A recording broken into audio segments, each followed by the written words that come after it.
Well, welcome everyone. My name is Brian Murphy, and I am Dean of the College of Liberal and Applied Arts at Stephen F. Austin State University. Our provost was going to be here to offer an official welcome to everybody, but unfortunately, as I was driving down here, he sent me a text message that he couldn't come. So your first question should be, why am I reading a text message as I'm driving down 59? So what I'll do is just say a few words that the provost was probably going to say. Don't quote me on that. Okay, well, welcome everyone. My job right now is going to be twofold. One is to introduce you to the university, and then the second to introduce the program that we are going to be having for the next day and a half. First, a few words about Stephen F. Austin State University. In an era where higher education is getting increasingly impersonal, with auditorium-sized classrooms, with the proliferation of profit-oriented online education, and now with MOOCs having as many as 100,000 or even more students in a classroom, our university, which we call SFA, is proud to offer the traditional college experience. We have a residential campus where students both study and live, and as you'll see, it's been voted one of the prettiest campuses in the entire United States. We have small classes. They average 20 students to one faculty member, almost exclusively taught by faculty with terminal degrees in their areas, as well as rising admission standards annually in which we have ever better students. In other words, I think we deliver what a university education has always been, and I think still is, at SFA. To me, the quality of an institution is not measured so much by the students it takes in, but by the graduates it turns out. So how does our university measure up? Well, a couple of years ago, we did a survey of our graduates and asked them this question: are you prepared, or were you prepared for the job market? The response we got was phenomenal. 88% of our students said that they were prepared. Now, that's an astonishing result for another reason. The employment landscape is changing dramatically. As Paul Valery said, the future is not what it used to be. Let me just give you a couple of examples. The former Secretary of Education said this: the top 5 jobs that will be, or the top 10 jobs that will be in demand in 5 years currently do not exist. In essence, you are being trained for a job market you don't even know what it is. The second, the Department of Labor states that by age 38, the average person will have had 10 different jobs. You are not going to be in one career for the remainder of your life. The average in the United States is people change jobs, or 20% of the job market changes jobs every single year. So how do you prepare students for a job market that is in complete flux? Well, here's how we decided to do it. A number of years ago, we adopted a commitment that our students will graduate possessing what are called high-impact skills, things like research capabilities, study abroad experiences, and most prominently, internships. The reason is, while knowledge changes, skills do not. Our goal is to deliver the skills that will enable students to go seamlessly from one job to another throughout the remainder of their lives. And this is a very high bar to set for students. But as Jesse Jackson said, no one rises to low expectations. So one of the reasons for this event is to get you to know us better. Our faculty are defined, as you'll find during this event, by teaching and research. And that's who we are. It's not what we aspire to become. That's what the provost would have said. Now, let me just introduce you to our program. This is the 4th in a series of what we call the Global Citizenship series. What we try to do is to look at the world and look at the U.S. relationship to a different region every year. Our first event was focused on Europe, particularly the European Union. Our second event was on the Middle East, and last year's event was on Latin America. What about Asia? Now, I should state that I'm a political scientist, but my area is Europe. So don't hold me to anything I'm about to say is perfectly true. These gentlemen will correct everything that I say. It's no denying that Asia has become much more important. Very interestingly, when Hillary Clinton became Secretary of State, her first overseas mission was to Asia, breaking a traditional pattern. In 2011, President Obama declared that the United States is going to rebalance its relationship with Asia and the rest of the world, trying to get a little less focus on the transatlantic relationship and more toward Asia. And it makes perfect sense. Asia, as we'll find, is not one place. It is many places. It stretches from the Indian subcontinent to the western shores of the America. It embraces and spans two oceans, the Pacific and the Indian, and it possesses almost half of the world's entire population. So it's only right that the United States should be giving more due consideration to Asia. Now, one of the problems is, as President Obama has said that we will try to rebalance the relationship, the follow-up has been another matter because a lot of other things have intruded upon it. Number one is the budget crisis. It's very, very difficult for us to rebalance the relationship given our economic situation currently. And then the second is the proliferation of world problems, particularly in the Ukraine, where our focus again is on Europe. So the question is, how are we going to achieve this rebalancing given the context that we have today? Well, with that, let me just say one or two quick words about our program. Today's program, we have some very distinguished people who our moderator will discuss or introduce in a second. Their job is to put a framework around our entire discussions that we'll be having tomorrow. Tomorrow, what we're going to do is take different slices of the problem: politics, society, economics. But today, we look at the big picture so that you all walk in with approximately the same level of knowledge about the region. With that, I'd like to introduce Dr. Ari Chakravartty. Where is Ari? Right there, to your right. Oh, I didn't see you sitting over there. And I'm going to turn this over to him. Let me introduce Ari. Ari is a professor of history at Stephen F. Austin State University. He's in his second year now, and he came to us from Penn State University. And so, as you can notice, he is quite a great scholar himself already. So with that, let me turn it over to you. Hello, everybody, and welcome to this conference and today's panel. It's quite the privilege for me to be introducing our panelists today, and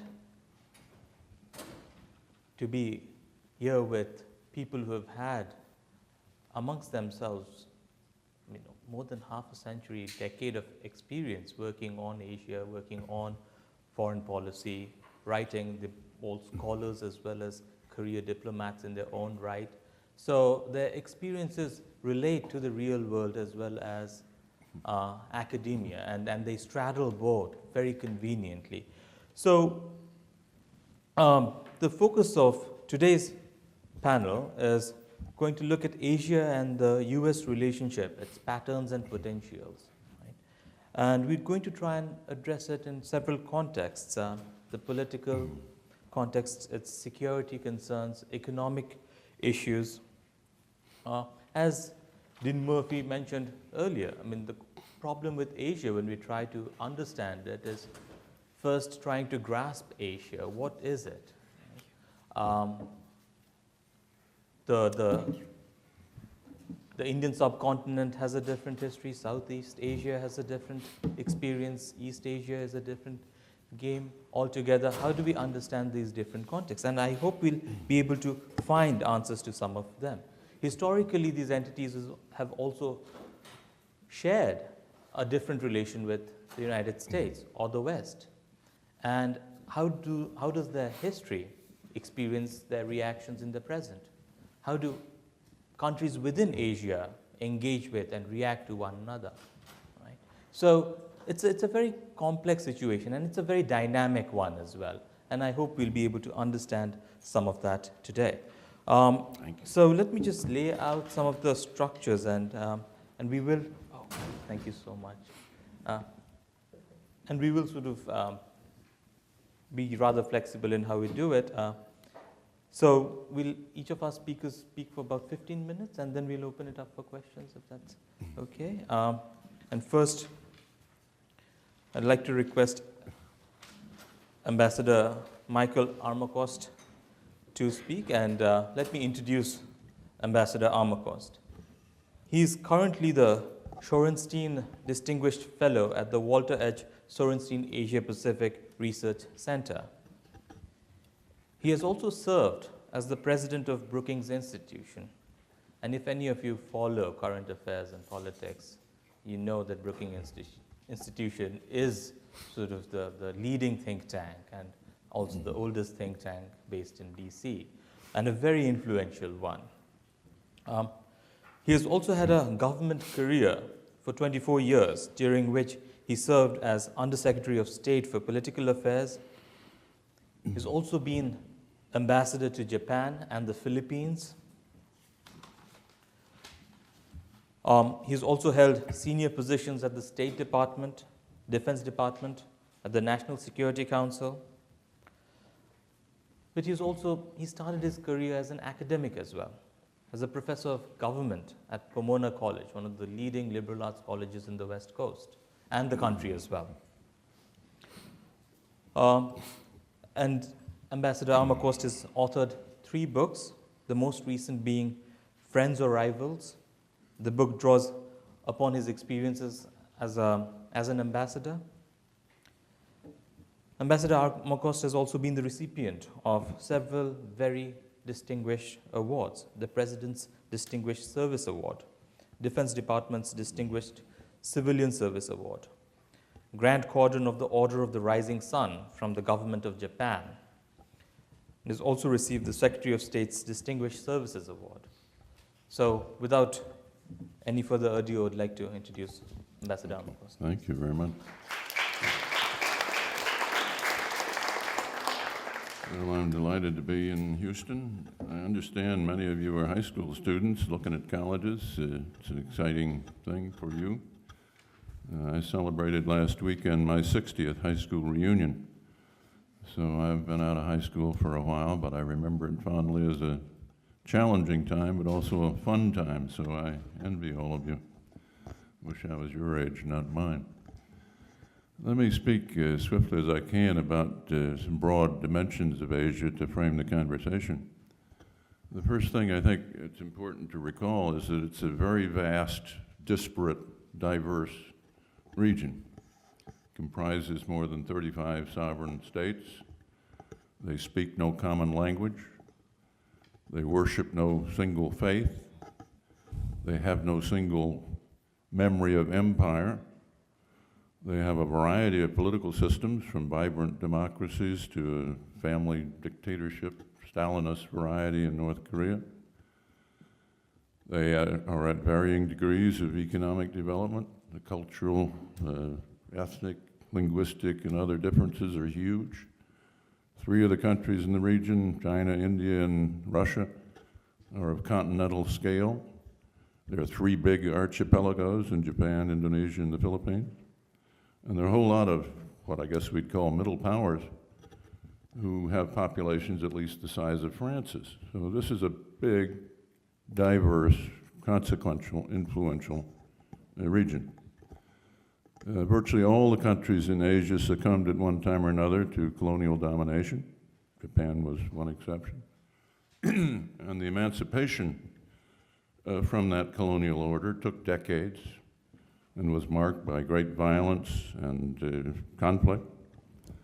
But after decades of tumult, the Asians pulled themselves together and grew in a phenomenal way. They were led by Japan with its pattern of export-led growth, heavy dose of mercantilism, followed by the Asian tigers, Taiwan, Thailand, Singapore, South Korea, others, and more recently by waves of additional states, the most prominent among them China, which following the reforms announced by Deng Xiaoping in 1978, managed to grow by 10% or more every year for 30 years. And when you grow at that rate, you can relieve poverty for hundreds of millions of people. You can become, as China has become, the world's largest exporter of goods, and the revenue from that trade has transformed them into a first-rate financial power. They have the largest stash of foreign exchange reserves, over $3 trillion, and they've been able to finance on the margins of that rapid growth a very impressive modernization of their military, including the development of Blue Water Navy, which is able to project its power over distances at sea and impinge directly on our consciousness and our interests in maritime Asia in a way that continental China never did.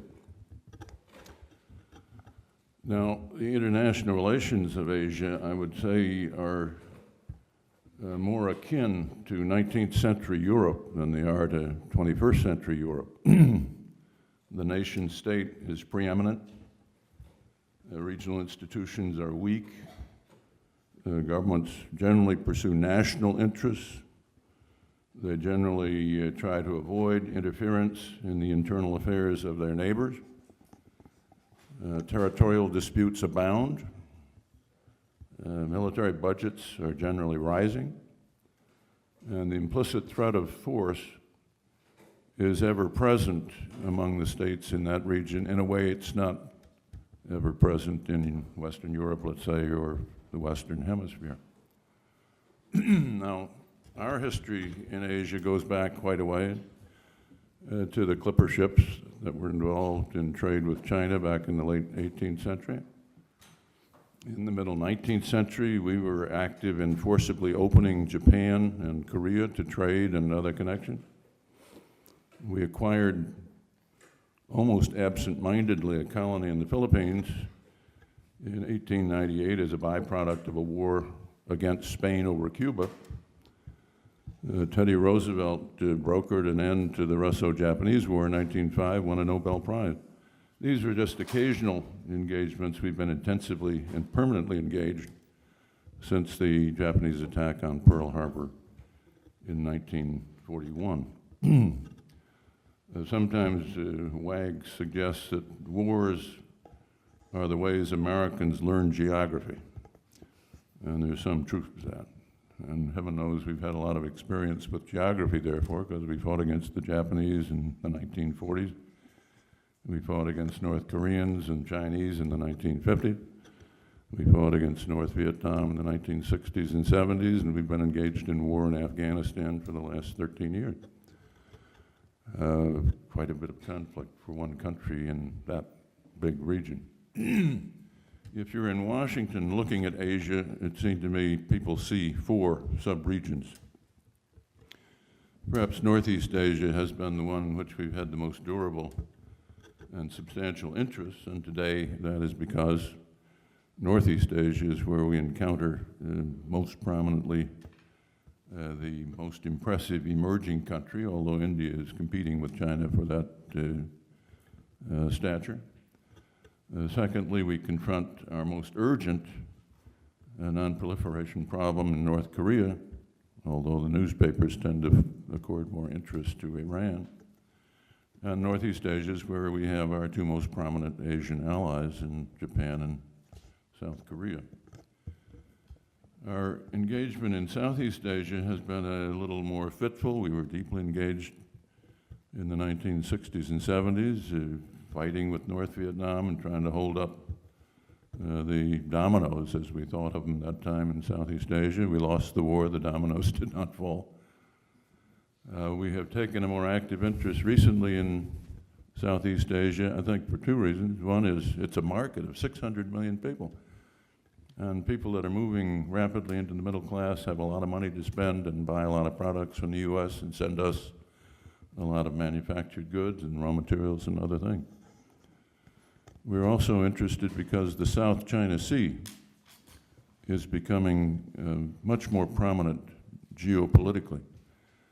And that is because it's a kind of a hinge that links the vast resources, energy resources, in particular the Persian Gulf, to the manufacturing hubs in South and Northeast Asia.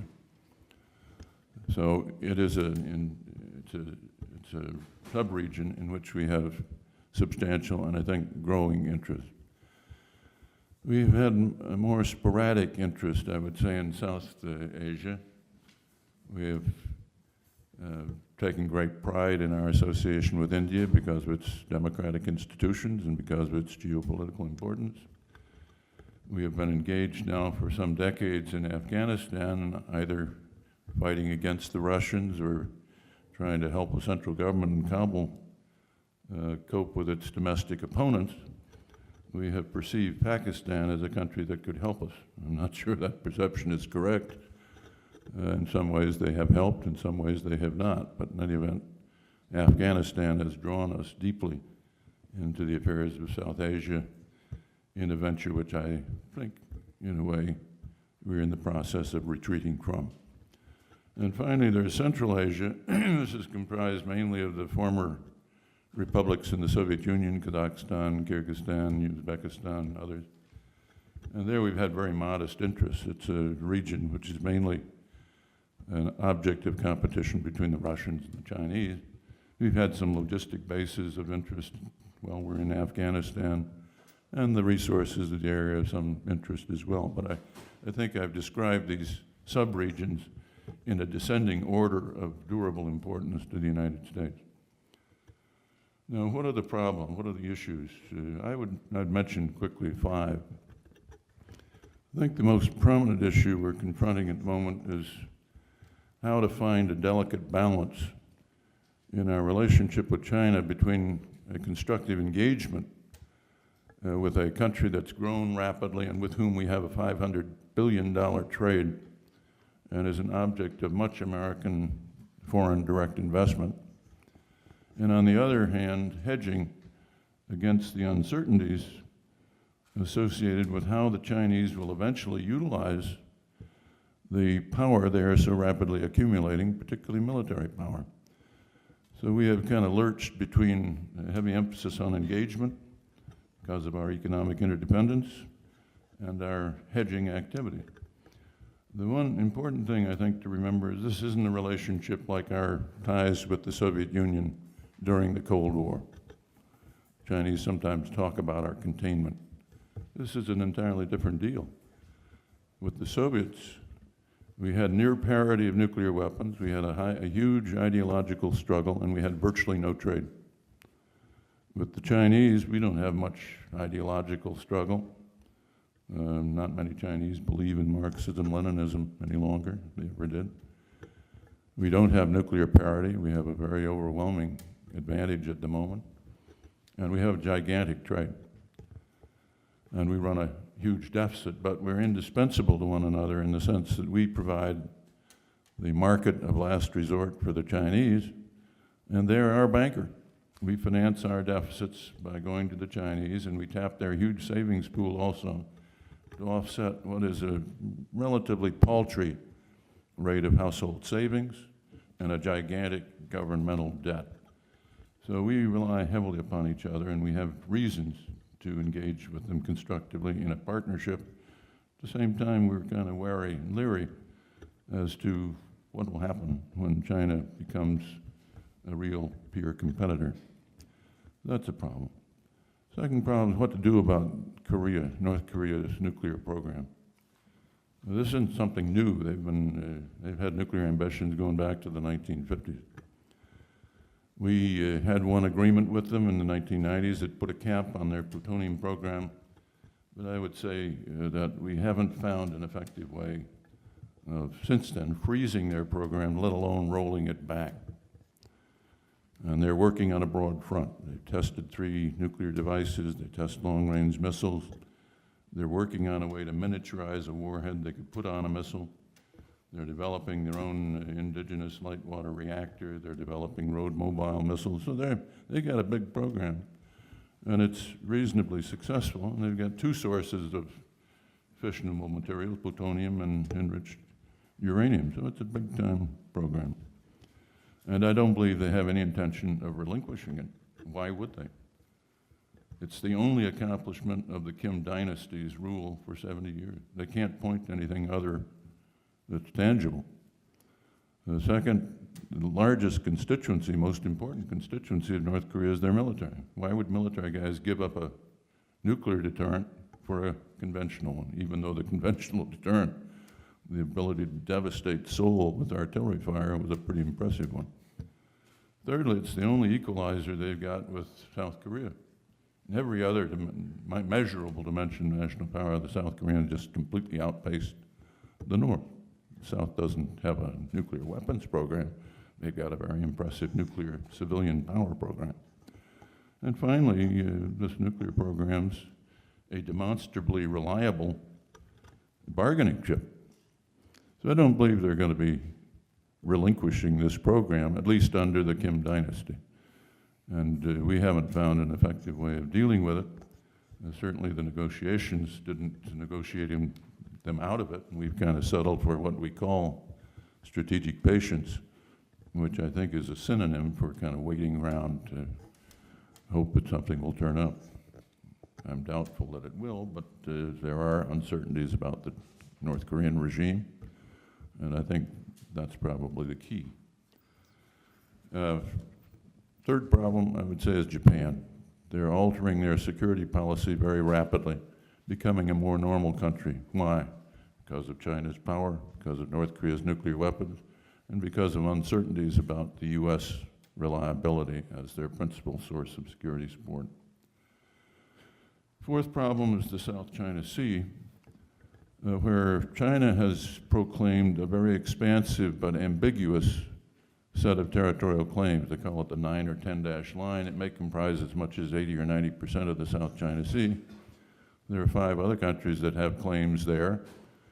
But China, as its navy grows, is employing tactics which are increasingly muscular and implicitly coercive. So it's a place where you could face a whole lot of strife, and we could be drawn in because although we have no claims and we profess not to have anything to say about others' claims, 2 allies, Japan and the Philippines, have claims, and they're measuring our response or our support for them. Final issue, I think, is trade. This is the most dynamic economic zone in the world.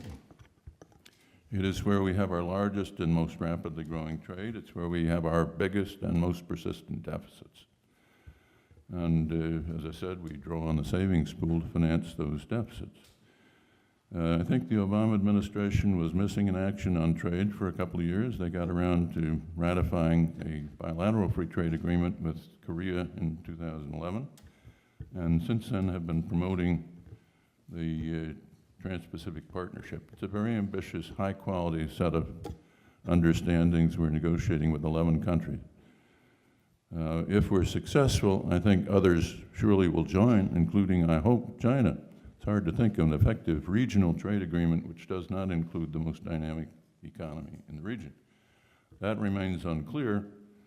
One thing that I would say in conclusion is that we have pursued quite unrealistic deadlines. We set a deadline for the 2012 elections, spring of 2013, the end of 2013, the spring of 2014.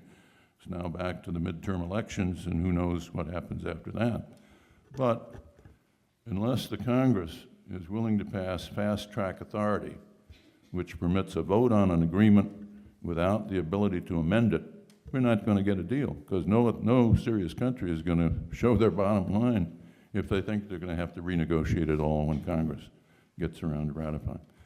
So these are our key problems. As was said, we are attempting to pivot back to Asia. We're having a hard time because the Middle East is a tar pit from which extrication is extremely difficult, and Europe is occasioning more interest. But I think the key really is this trade agreement. It's a really big deal if it comes off. It will become the most important regional institution in the region if we get a deal. And therefore, I think the time to watch is right after our midterm election. If we don't get it done then, I think it's off until the 2016 presidential election. That would be a great disappointment. Thank you very much.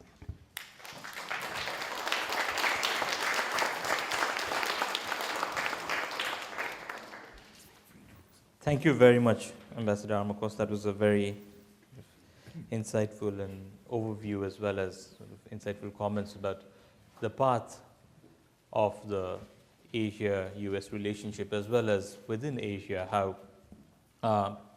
the multiplicity of various Asias and how each of them interact with America.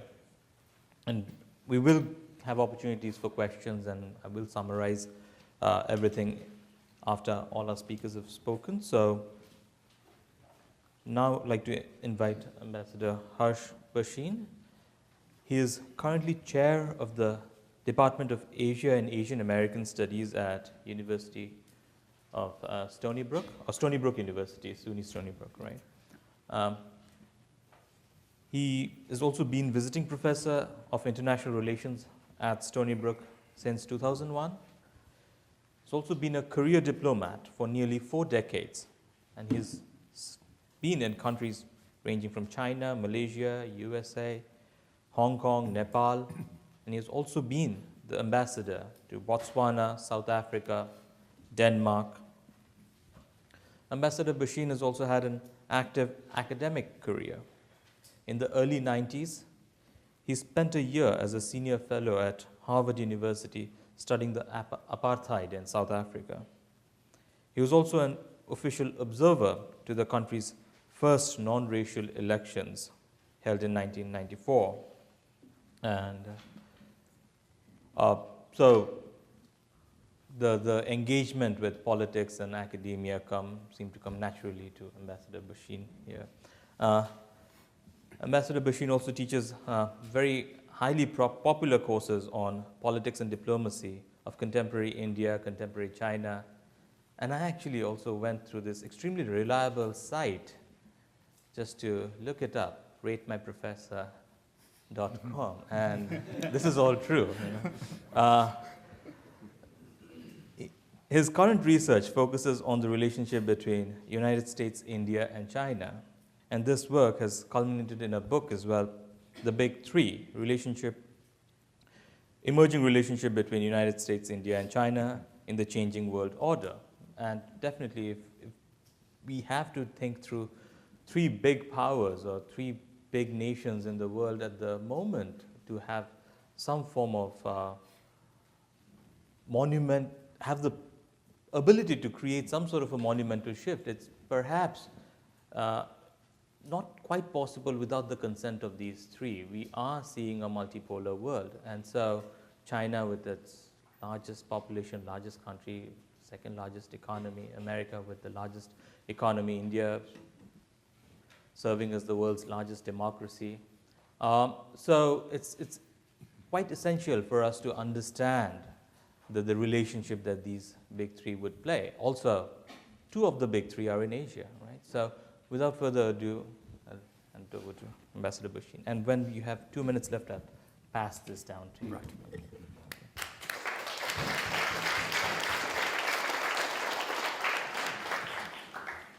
Thank you very much for that very kind and over-generous introduction, Professor Chakravartty. The last time that I went to ratemyprofessors.com, it said that this professor's name is Harsh Bhasin, and he eminently lives up to the first half of his name. That said, Dean Brian Murphy and his very competent assistant, Dixie, is she here? Distinguished fellow panelists, students, ladies and gentlemen. I would like to start off by placing on record my very deep appreciation to Dean Brian Murphy for having organized this conference. Ever since my arrival here yesterday, I've enjoyed the hospitality. And I think it would be remiss if we didn't start this conference by giving a round of applause to him and to Dixie.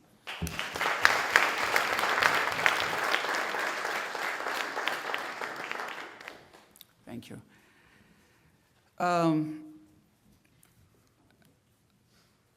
My job, of course, has been made considerably easier by the excellent introduction by Ambassador Armacost. But I am going to follow the script which has been given to me by Dean Murphy. So it's a slightly historical approach, but I think I will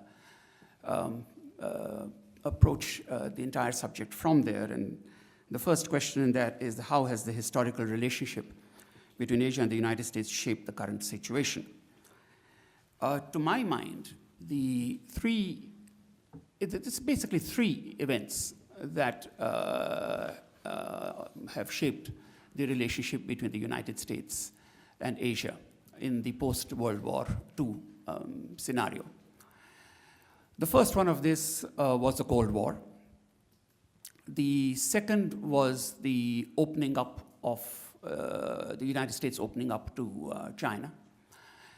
And the third was really, which has now come to haunt us today, and that is institutional terrorism. And I will elaborate on each one of these before going on to the next point, which is the perspective, which should be prioritized in building up the relationship between Asia and the United States. And then I'll talk a little bit about the pivot, or the absence of it. I think somewhere along the line, and the pivot seems to have disappeared with the events in Ukraine and the more recent events with the Islamic State, the ISIS.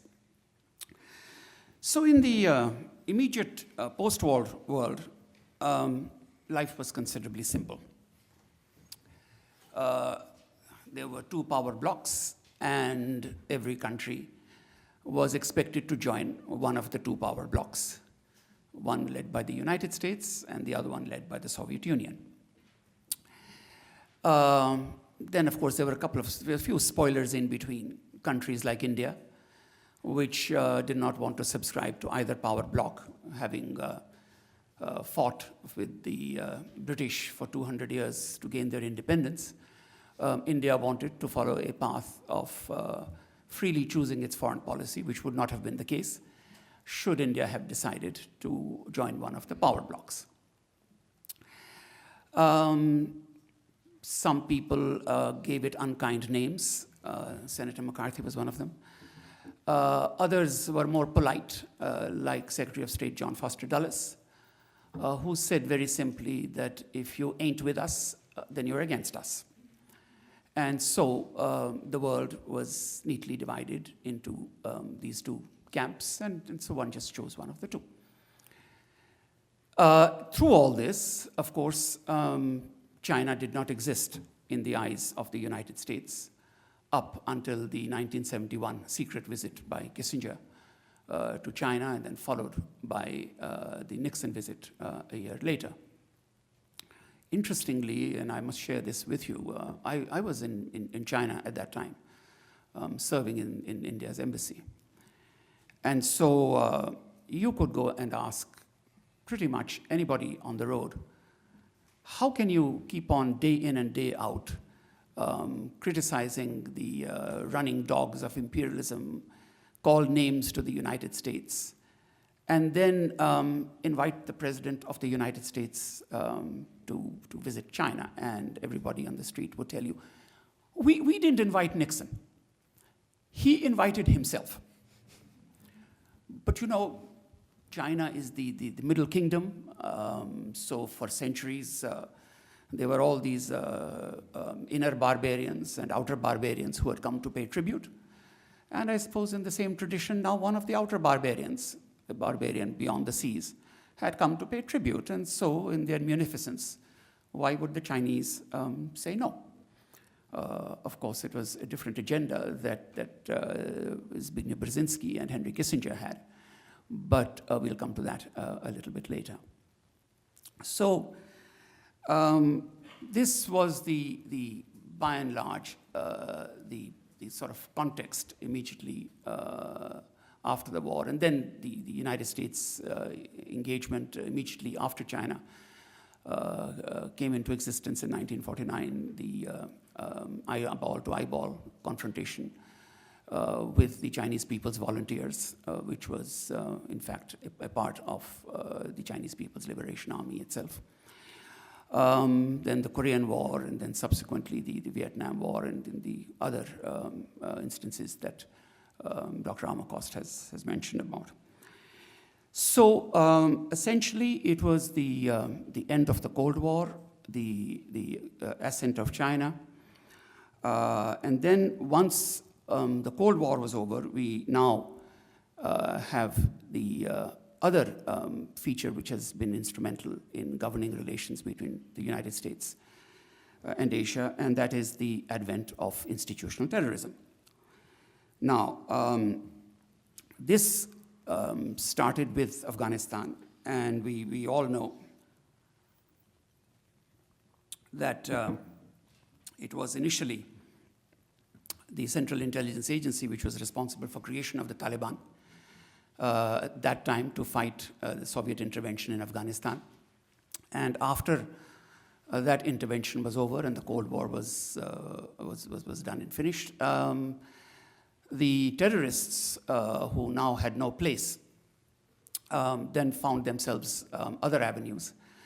And this was the period that there was an intensification of the dispute in Kashmir, which is a bilateral dispute, and I'm sure we'll have an opportunity to talk about that later. And the world started seeing, or the Western world started seeing the terrorists in terms of good terrorists and bad terrorists, the bad terrorists being the ones that affected the Western interests, and the good terrorists being those which did not affect the Western interests. Coming from there, we have a situation that led to the unfortunate events of 9/11. But it is the same Taliban which then morphed into the Al-Qaeda, and then the Al-Qaeda has now morphed into the ISIS. And insofar as West Asia is also, I suppose, in a way, a part of Asia, that is the other engagement that the United States is now involved in. So we have now a situation where even though the pivot is to Asia, the pivot has really sort of shifted much more to the events now in Europe, in Ukraine, and of course, primarily once in Libya and in the Middle East. And so that's where the historical relationship between Asia and the United States really comes. What meaningful differences among the various regions exist in terms of interaction with the US? As a scholar who does the relationship between the United States and India and China, I think the most important shift that has taken place is in the relationship of the United States with China and with India. So with China, it was in the immediate aftermath of the Nixon visit, the 7 years that it took after that to establish formal diplomatic relations. It was a strategic partnership to start off with, and then with all the benefits that the United States gave to China by way of opening up its markets and exchange of technologies and investment, that partnership now comes to a point where the trade imbalance is tremendously in China's favor.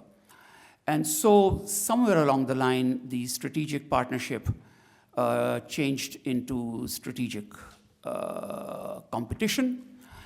And with that, and with China acquiring with all the money that they have at their disposal, much more in terms of economic clout and military power, projecting their military power now beyond China,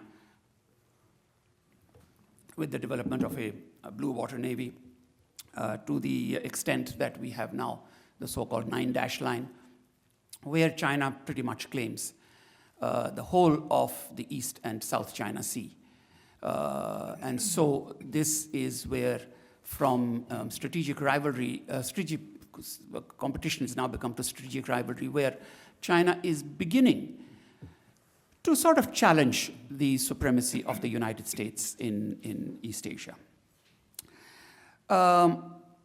From the perspective of which issues should be prioritized in building a stronger relationship, under normal circumstances, I would have said that things like environmental protection, natural resources, trade liberalization should really take precedence over any other issue. But given the US involvement today, starting from Ukraine down to the Middle East, ISIS, developments in Syria and Iraq, and also the issues in Afghanistan are not completely over. I would say that the security and terrorism concerns should really be at the head of any discussion when it comes to the United States engagement with Asia. So these really are the kind of the primary concern as it is today. And let us not forget that earlier it was considered that most terrorism concerns sort of grew out of non-state actors like the Taliban. But we've also seen this morph very dangerously into from non-state actors into state actors. And I will not name any country, but I'm sure all of you know where Osama bin Laden was found hiding.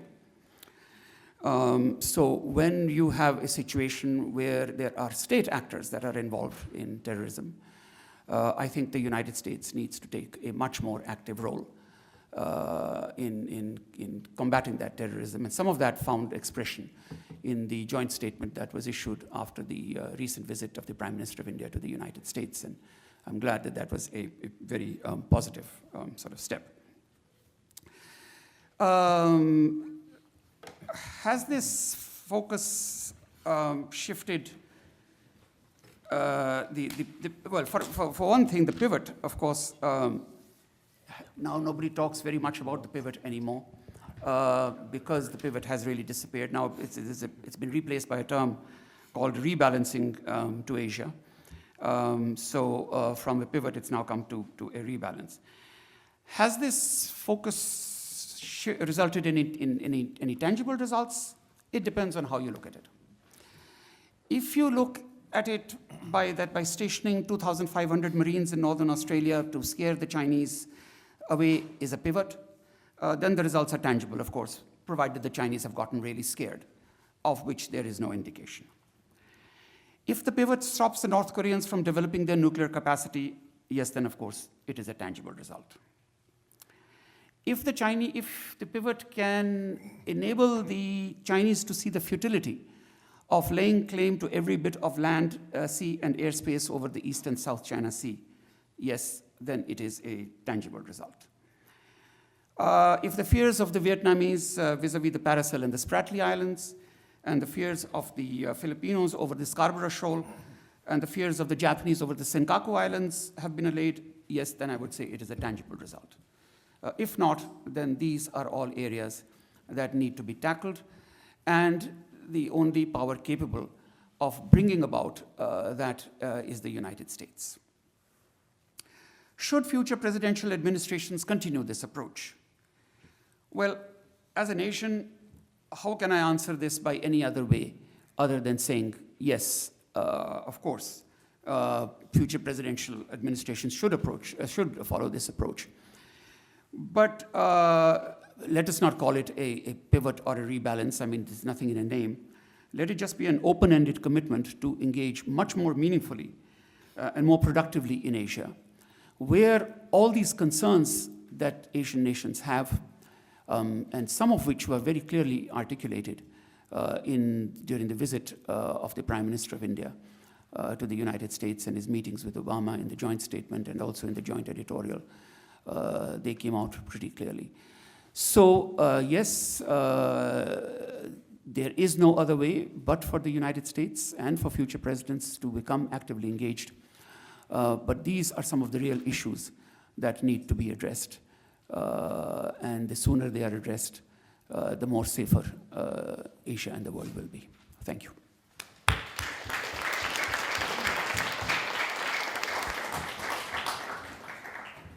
Thank you. Thank you so much, Ambassador Bhasin. Now we'll move on to our third panelist, Mr. Adrian Beresford Taylor. He's the CEO of Forsing, a company that looks into foresight and strategy for security and sustainability in governance. His work has taken him to more than 33 countries, and the workshops that his company conducts take place in various different languages, English, French, and German being more prominent amongst them. Prior to starting Forcing, Mr. Taylor served as the desk officer for India at the European Commission. He was also the scenario planner with Global Business Network. Also was the visiting scholar at Georgia Tech. He's also the director of strategy at the European School of Governance in Berlin. Mr. Taylor regularly contributes editorial pieces to journals, and his writing has also won the first prize in BP European University Institute Essay Contest. And the title of his essay, and this is very appropriate in a sense to how he looks at his work, is Resolving and Preventing US-EU Trade Disputes. And I think the insights from that could also be translated to Asia as well. So.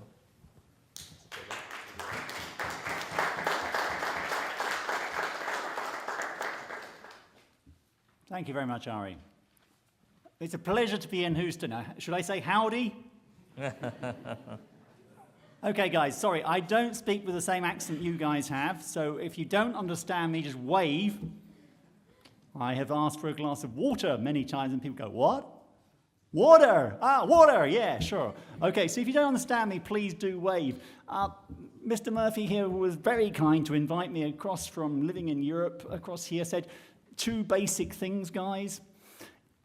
First of all, he said, there's a rule that was set down by Woodrow Wilson.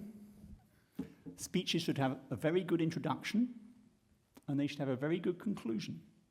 And the introduction and conclusion should be as close together as is feasibly possible. So I take your words of advice. And the second thing he said was, you're going to be a bit the oddity on this panel. I don't start with ambassador. And yes, I was in foreign service and I have done that diplomatic career, but I left it well before I got to the high levels of ambassador. But I also do a lot of work in the private sector. I have a slightly different take maybe on the world. And I think, in a sense, that's why I'm here. Number one, the European looking at this relationship from a distance. And number two, maybe having a different take than just the, shall we say, diplomatic political. So what are my sort of takeaways? Let me give them to you at the beginning and we can then work through, okay? Now, guys, a lot of you are high school students here, I can see as well, and students at other levels, okay? Think about it. Culture matters. One of the things that is always striking about America is the great diversity of people you have here. That is a big advantage you have when interpreting and trying to understand that world out there. Take advantage of it, because one of the big problems we have in US-Asia relations, and actually, frankly, between Europe and the US and Europe and Asia, is the misunderstanding that takes place because of cultural misunderstanding. A second key point is I fear that a lot of the time we're focused on the wrong issues. We're focused on the short-term issues that CNN report. Crisis in North Korea, will they blow up this? South China Sea, will they destroy that? That catches the headlines. Trade deficits, more American jobs lost. But maybe some of the fundamental challenges are deeper, are different. And thirdly, there's the old adage, do you know it? If you've got a hammer, every problem is a nail. And I get the feeling in diplomacy, when you've got a powerful military, you've got a powerful solution that uses military force. And maybe you forget there are other instruments in your toolbox. And maybe it's time to think about what those other instruments are. Okay, take it from the top. The culture side. Guys, I'm sorry, when I'm in America, the first thing to do, talking about history usually sends people to sleep, in my experience. I spent a year at Georgia Tech and visiting the whole of Georgia, and if I started mentioning the word history, I could guarantee within 30 seconds, most of the people in the room were going, but it matters. Because the way you talk about history, you say, it's history, guys. You mean, forget it. Put it aside. It isn't interesting anymore. We've moved on. We're looking at the future. That's the American way. That's one of the great things about this country. I live in Germany. Germans don't feel there's any prejudice or any historical legacy, whereas when they come to Britain, they get insulted as Nazis. So that's a great feature of America. But the problem is other people don't see the world that way. When they say it's history, they mean that's why I'm doing what I'm doing now. Because I was told by the past, I was informed by this past. And that's true in Europe and it's true in Asia. So we have a nice presentation made by Michael about the key things since Second World War. A war of liberation the Japanese got rid of by accident. Also, by the way, colonial rule is got rid of. It opens up the doors to economic expansion. Yes, we have the Cold War interfering, getting in our way, but gradual expansion of trade, of all sorts of other stuff. We've got democracy taking root in some places. Hey, great, wonderful. Lovely narrative. That's what we are told. That's what you probably get in your school books. But that's not the only narrative. We got some of it from Harsh. By the way, we didn't join in this colonial, post-colonial stuff with, on the one side, the Cold War, the communist or the West, because we'd had enough of this colonial stuff, okay? And there are some countries out there, not to mention them too finely, but Malaysia is a good example, where the leadership still seems firmly locked into this belief that actually this is all about continued domination in the post-colonial era. American intervention or anybody else's intervention is all about hegemony. You have another narrative in China. Think about it. In China, China was a great country. It was the world's economy until 200 years ago. And then what happens? These bastard Brits come in and force the country at gunpoint to buy opium. Now think about it, guys. Imagine today that the United States sent gunships to force China to start buying opium. Well, that's what we did 200 years ago. Well, 1840 something, yeah? Mad. Can you imagine being told that in the history books and being told it was done to your country? Okay, the Boxer Rebellion. You remember the Boxers? No, maybe you didn't, but a bunch of people take over. They start killing Westerners and Christians and other stuff. What do? We send in the soldiers. Bang, bang, bang. We've forgotten all that. I never learned about the Boxer Rebellion at school. Did you guys learn about that? You have? Good. I'm glad, because the Chinese certainly learn about it. They learn about the unequal treaties. They learn about having been humiliated systematically and repeatedly. I've seen maps where you see China split up into zones of interest. I'm sure you've seen them as well.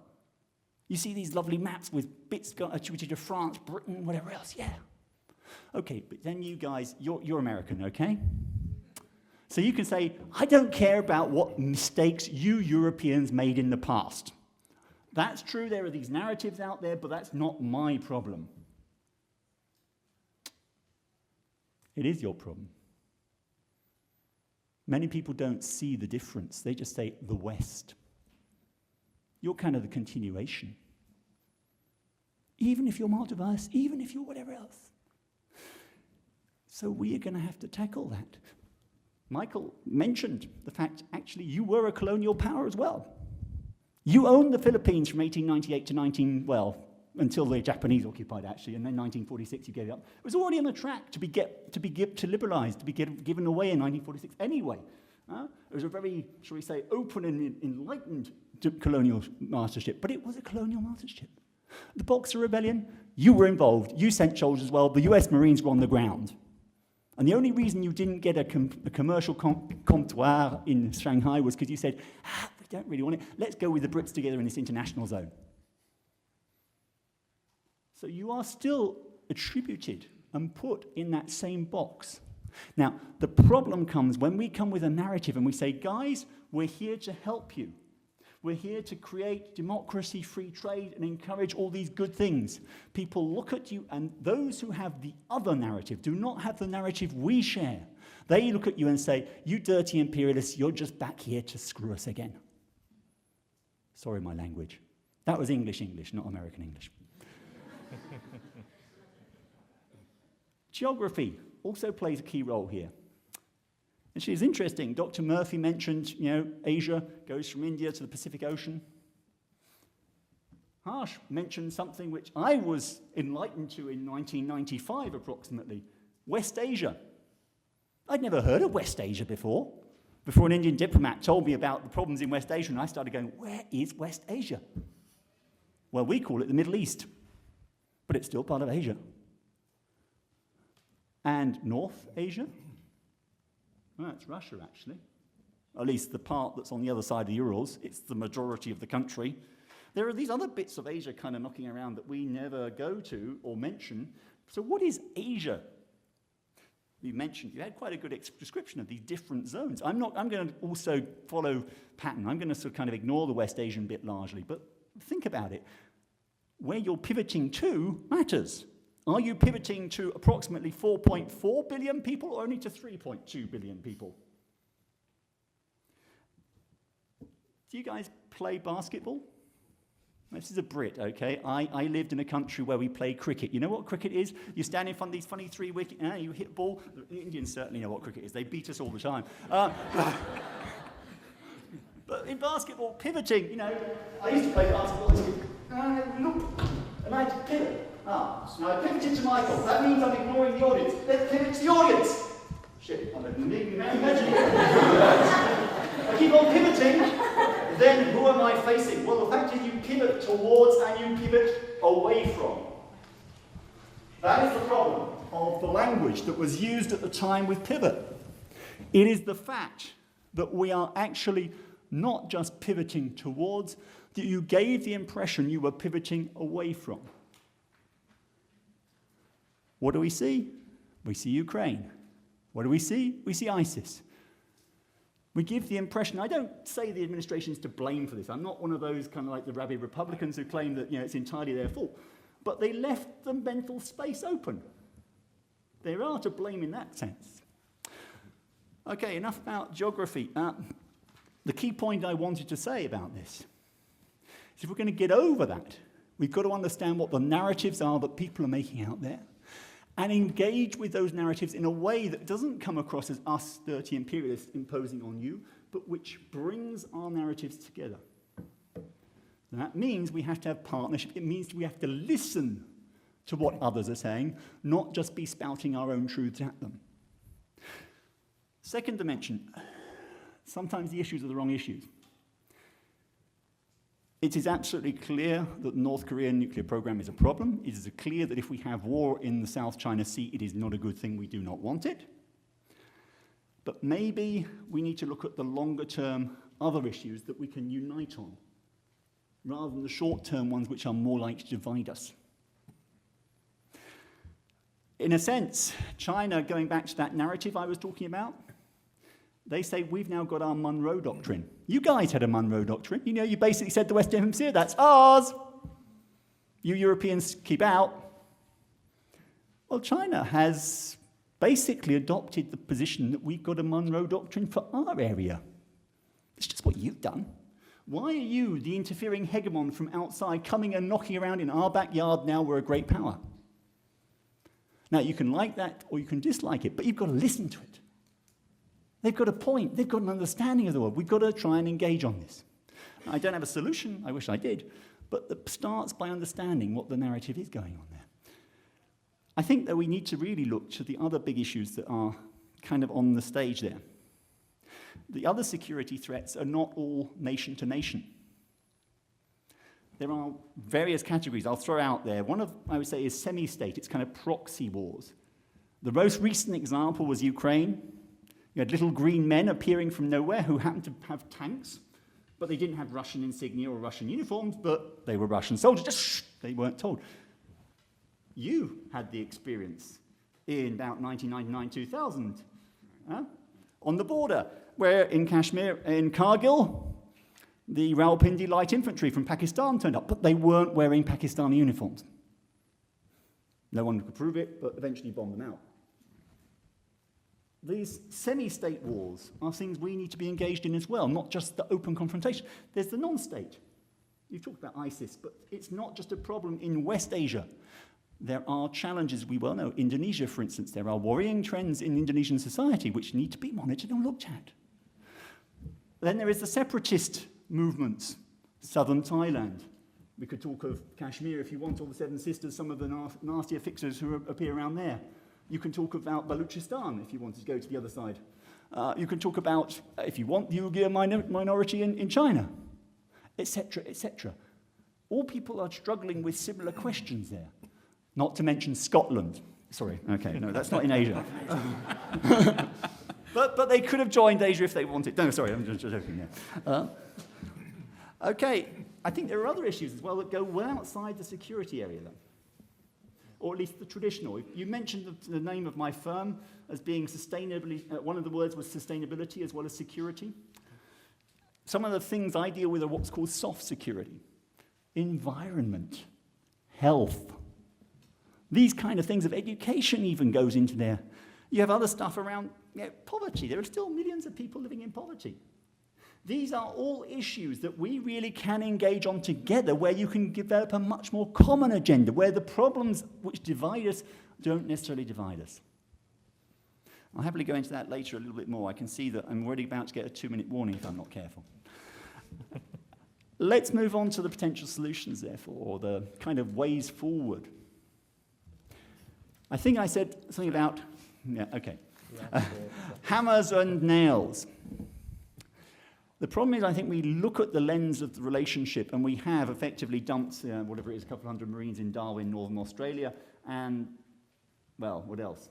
What else do we have available? Actually, the Americans have a tremendous amount of other things that are available. And in some cases, maybe you could even learn from the Europeans. It depends on what you want to be.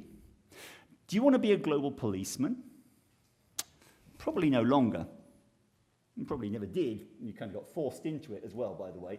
Don't think that was really your ambition, in a sense. But then you need alliances, and you need durable alliances. And somebody mentioned the point of those flaky Americans from the Japanese point of view. The problem is, for many partners in Asia, there is no equivalent of NATO. There is no equivalent of a feeling that we are permanently locked into a very strong relationship with the US. There is a feeling that from administration to administration that could change. That provokes uncertainty and insecurity. But maybe you need a second track as well, because an alliance of that sort, like a NATO, is kind of something that people see directed against. You need, in parallel, an inclusive agenda. And I'm sad that the TTP did not include China from the beginning. I can understand all sorts of reasons why, but you need an inclusive agenda where you make their narrative, we are a great power again, and we need to be listened to in the world, part of your narrative, because you say, yes, you are, and we listen to you. So engagement at a very, not just at the top level, at all levels. Which comes to another thing, you guys in the audience. Go to Asia. Go east, young man and woman, to misquote somebody from earlier, and they didn't really mean west it was at the time, but anyway. We need more people-to-people contact, more folks who understand each other, who say, I now understand why they think as they think. Because once you understand how they think, you understand why they're acting, what you can do to help, and what maybe you don't want to hear, but you've got to listen to. You also need a couple of other different instruments, and then I'll finish. It strikes me that when a person comes and in military uniform and says, I'm here to help you with some development aid or some humanitarian relief, it doesn't always transfer the right message. I think we need to develop a couple of new forces. Mediators to prevent conflict, who go around in civilian uniform, who help locals develop their own powers to solve their own problem. Disaster relief, they might rely on military logistics, but they don't have to be folks in uniform. I think these are the kinds of places where we can meet together as understanding. So, culture, in conclusion, get the culture right. Understand what the other storylines are. Feed into them and help build a common storyline. Secondly, let's focus on some issues that are longer term, not just the short-term points of disagreement. And thirdly, look for new tools. My humanitarian relief in civilian uniform, whatever else it might be, people-to-people contacts. Those are the things I would encourage you to go forward on. Thanks.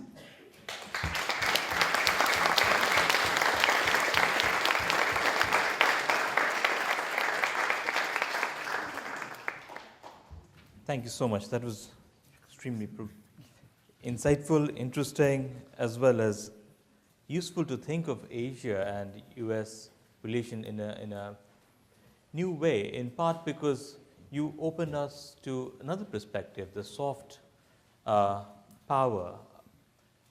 And essentially, many in Asia would agree with that as well. There are issues that concern people. These are issues concerning everyday life, everyday practices.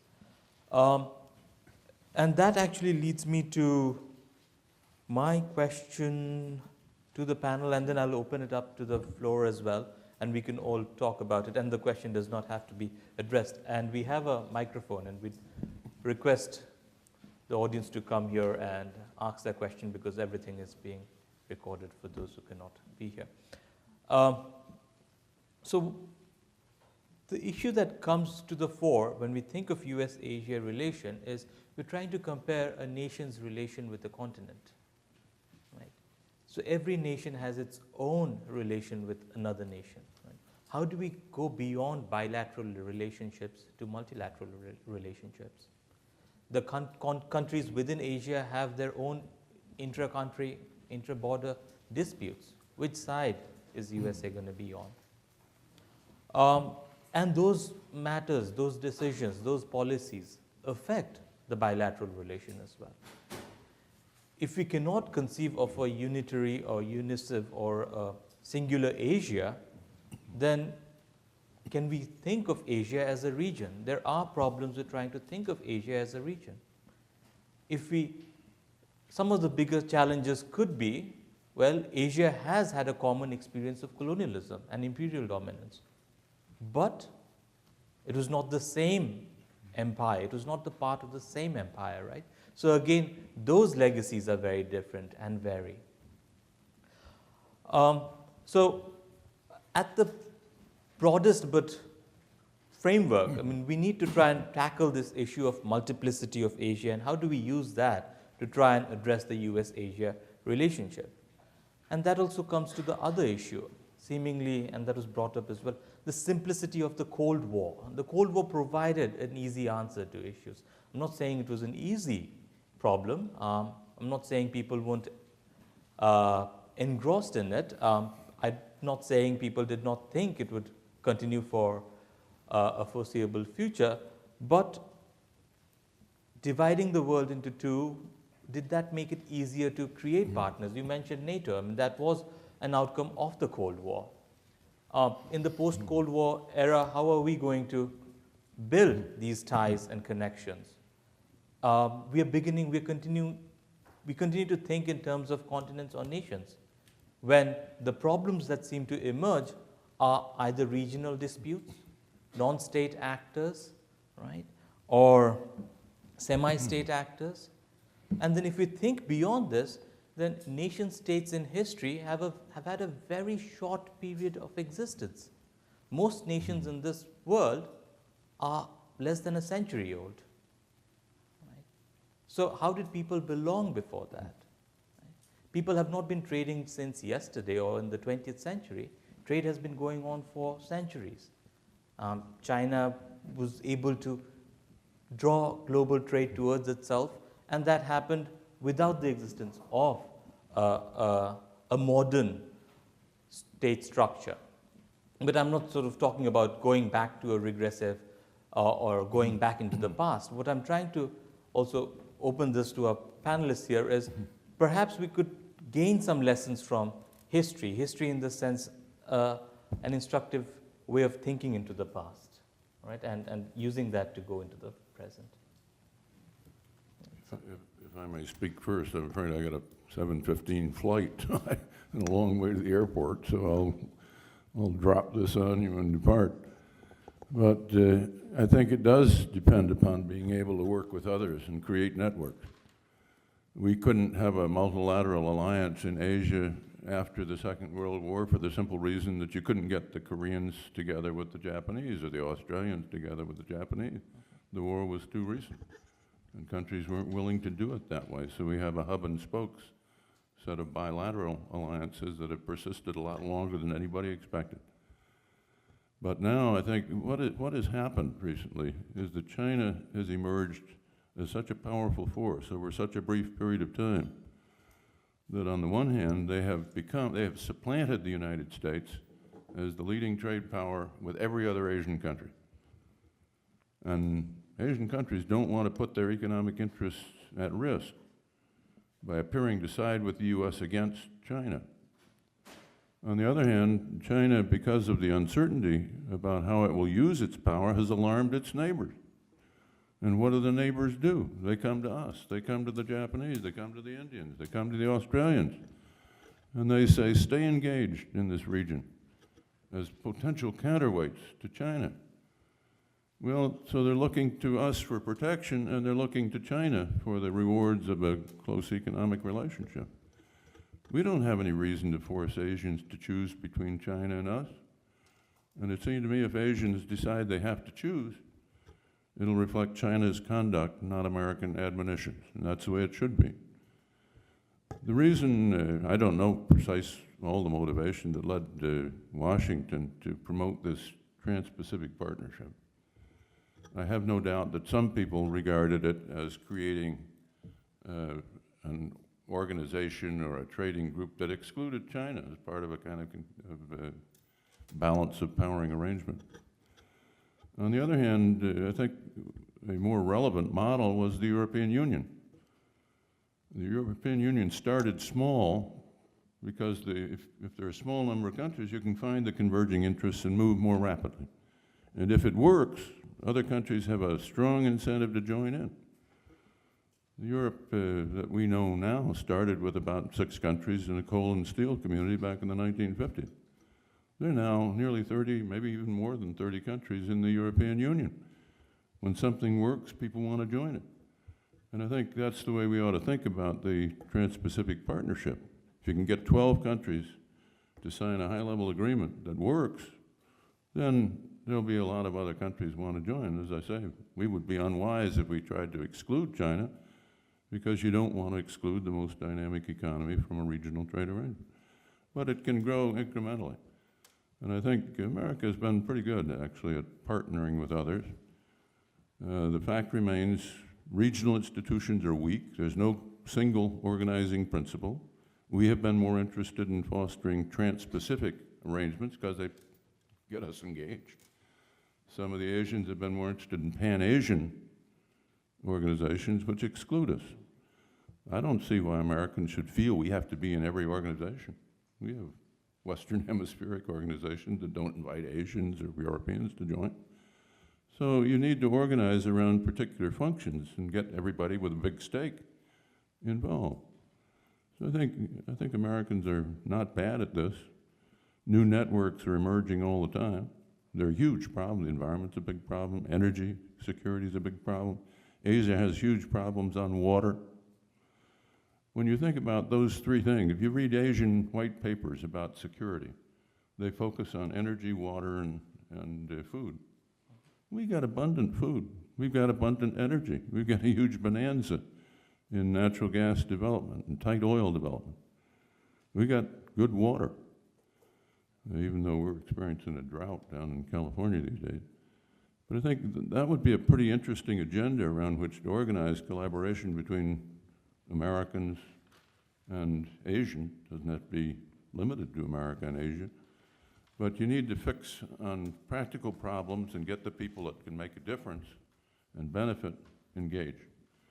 So that would be kind of my take on your question, and I hope we'll be a constructive force in that. And with that, I take my leave. It's been a privilege for me to join you. I wish you well in selecting a college. Sounds like you got a good choice right here.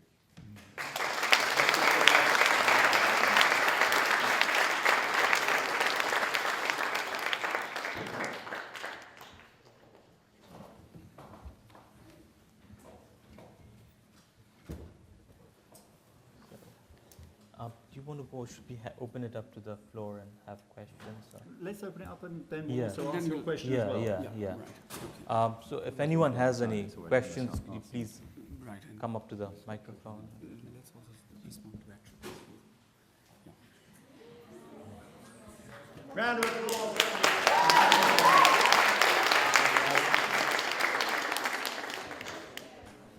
Please do introduce yourself. Right? Sure.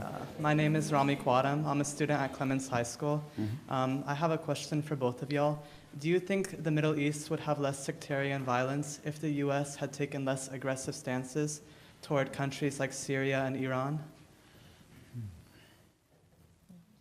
Thank you.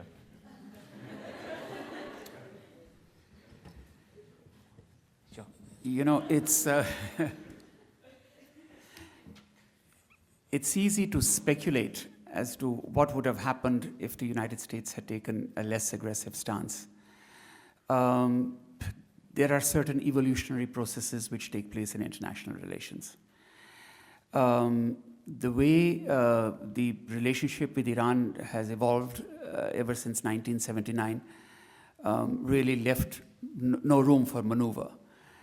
And we have now come to a stage where Iran is perhaps a threshold de facto nuclear power, and all that they need, I suppose, is a little bit more of centrifuges and other technology, and probably they'll get there. Now, obviously, it is in nobody's interest that Iran has a nuclear weapon in an area which is already so volatile. Given the nature of the engagement, I don't think there is any way that things would have turned out different had the United States adopted any other policy towards Iran. And even when it's not being able to interact with them directly, there are other countries in Europe which are interacting with Iran. And in any case, in multilateral fora, they're talking about it. As far as Syria and Iraq, well, you know, it's easy to now, in hindsight, to blame President Obama for not having taken more proactive action in Syria right in the beginning. But then, if you look at it from the Syrian standpoint, Bashar al-Assad has all the time been saying that, look, this is not an internal problem, it is a problem posed by international terrorism. And ultimately, now that we've seen the way that has worked out, it really is a problem of international terrorism. So well, the jury is out. I mean, you can say that if the US had done this way, maybe things would have been different. But remember, the United States is war weary. They don't want to put soldiers, they don't want to put boots on the ground anymore. And there is an internal, the pressures of an internal audience as well. And so, I mean, in the end, the US may be forced into a situation, as somebody said on the television the other day, the United States is saying that they're sending advisors to Iraq, but all the advisors wear boots, right? So, so where do you draw the line? But this, it is purely speculative, and there's very little point in saying in international relations that, you know, if only this had happened. I mean, we can go back to say that if we had not succumbed to Hitler in Munich, the whole course of the world would have been different. Thank you. Thank you. Thanks, Rami. I think there are parallels here. One thing, obviously, in Iraq, when we marched in, I'm British, even if I live in Germany, we basically knocked down the institutions that were holding the country together. By knocking down those institutions, we started sectarian strife. The Shia majority, which had been put down for so long, obviously started taking its revenge. Talk about nation building, a country needing nation building. It wasn't really a nation, it was held together by an authoritarian system. So when you kick something down, of course, it's going to let all sorts of genies out the bottle. But then, think about it. George W. Bush's second term had a change of tone and of approach. He came to Europe, started speaking to the Europeans. My God, we were surprised. Said the European Union was a good thing. We were even more surprised. But he also went around with this, you remember there was a short period where democratization of the Middle East was the great plan. expectations were raised. What happens about 4 or 5 years later? The Arab Spring. So that was actually not violence. It was spreading a positive message, saying we're prepared to see the change now. We'll support the change. We think it's a good thing until Hamas comes to power. But it let the genie out of the bottle. So Syria was actually the direct consequence of the Arab Spring, not the direct consequence of the violent knocking out the regime in Iraq. The two come together, you have a zone that nobody controls, well, until recently. So it ain't so simple. Now transfer that across to the Asian paradigm. What are we trying to do within, not West Asia in this case, but the rest of Asia? Are we going to try and promote democracy? Is that going to be one of our missions? Should we actually be saying the solution, also by the way, to Iran potentially is democratization? Because we're not so worried about India having the bomb as we are about Iran having the bomb. Why? Because we think the Indians have got an elected government, we can talk to them, they will have some kind of control over it. Okay, so there is a difference, not just of antagonism and history, there is a difference in the nature of the regime. So should we be promoting regime change? I had the great fortune in 2000 to talk to Condi Rice. At that time, she was the advisor to candidate Bush about what was going on in the world. He had a lot to learn. Sorry, I'm in his own state, so I shouldn't say things like this. Key thing, she said, you know, under my old regime job, when I was with George Herbert Walker Bush, the father, we had a clear lens to decide things on. It was called the Cold War. Was this going to help us defeat the Soviets, or were we going to be by doing this? A clear lens to say yes or no, what you were saying earlier. We lack that lens today. Unfortunately, I suspect the global war on terror became the lens at one particular point, as it was perceived. And I think that is part of the problem why we now see, because we saw any means, violence included, is legitimized in the global war against terrorism. Despite the fact there are more people who die from electric toasters every year going wrong than die from global terrorism, okay? Well, let's declare a global war on electric toasters, I think that's a good idea. My name is Arslan Afzal, and I go to Clements High School.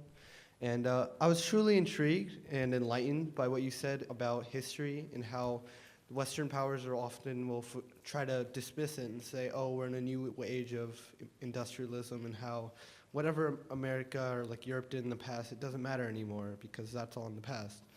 And do you feel like that in like today's age, that do you feel that the relations between the United States and China would have been better if we use more of a like cultural relativism type of perspective, and that we're trying to engage China in the same way we would engage, say, a Western European country, and is that like the wrong approach? Go ahead. Okay. Thank you, Aslan. I think that's a good question as well. The dimensions, the sort of the cultural dimensions of a relationship are fundamental. And trying to get on the same page as the person you're talking to is the basis for our understanding. It will be hard, of course, with China because there is a fundamentally different type of regime in place. Which is why I would say the answer to your question is yes, we should try and address the leadership in the same way as Americans might try and address the European leadership. But more than anything else, you need to start getting people talking with people so that, I wouldn't say it's not going to be the average Chinese, it's never going to be the average Chinaman, but people who have ideas and think about China's place in the world have a clearer understanding of what it is we out here really want. The second part to your question, which I would add on, which is kind of hidden behind your question, is it's not just history, our bad behavior. What I mean by that is it's not just the colonial past, which is 70 years ago, kind of my grandmother's generation, your great-grandparents' generation, yeah? It's unfortunately that more recently, shall we say, we have not always acted according to international norms. And if we don't do it, why are they going to do it? I'll give you just one example. One of the reasons why I left diplomatic service. I was sitting in a senior officials meeting in the late 90s where we were discussing between the Indian side and the European Union side the question of bombing Kosovo. And the Indian side was saying, You haven't got a UN mandate. Why are you interfering in a sovereign country's issues? And I was going there thinking, they're right. We're wrong. And of course, as a diplomat, I can't say that. If we continually damage the international order by acting outside of its rules, then why are they going to behave any differently? And that's exactly the other part of the cultural history. It's not just that the past, dim and distant, we were bad boys and girls. It is seen that we are still today, every now and then, being bad boys and girls, and that does not anything damage that narrative, that other narrative, that we are still trying to be hegemons. I think you've summed that up very well, because the way that China sees it, and I think an excellent example of this was given earlier, I think by you, that when the United States was engaged in the Monroe Doctrine, it was okay. When China engages in the Asian equivalent of the Monroe Doctrine, it's not okay. So there are different standards being applied. And that is why China very often questions the whole structure of the international order, that if the sanctity of the UN is to be maintained, then even the action in Syria, or what's happening on the border, has that got a international mandate through the United Nations? And if not, and if certain powers can behave outside the mandate of the United Nations, then why should China be excluded from it? So I think that really is the crux of the issue. And I think more and more countries should consciously try to have, especially in today's day and age, a clearer international mandate when going beyond their borders to take any unilateral action. Thank you. Sure, thank you.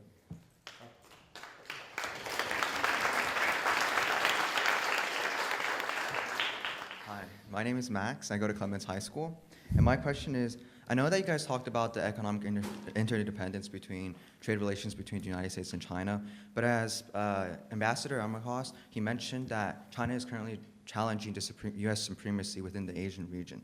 So my question is, he also mentioned that China is a major financial banker and lender to the United States. So if China suddenly has a massive sell-off of these government bonds, of these government liabilities, then what kind of impact would that have to the United States economy?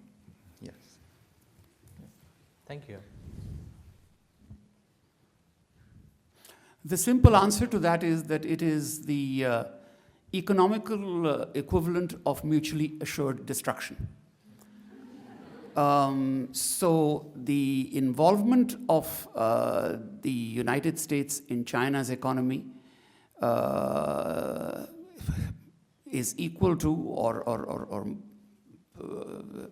equates to the Chinese involvement in the US economy. So people have often said, what happens if China suddenly decides that they want to withdraw some of these dollars that they have in US reserves and turn them into euros?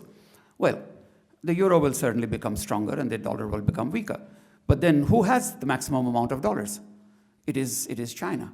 So nobody's going to cut their nose to spite their face. And so I think the simple answer to that is that and it's a good thing in some ways, that the economies or the economic interests of the two countries are so tremendously intertwined with one another that I think it will just work as an exact economic equivalent of mutually assured destruction. 可以吗？你是中国人吗？你会讲中文吗？可以，好，非常好。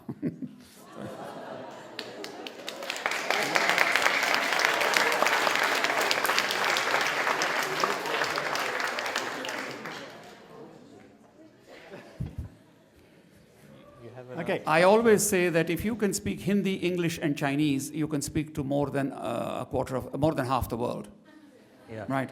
So you might just well remember that when you are learning foreign languages.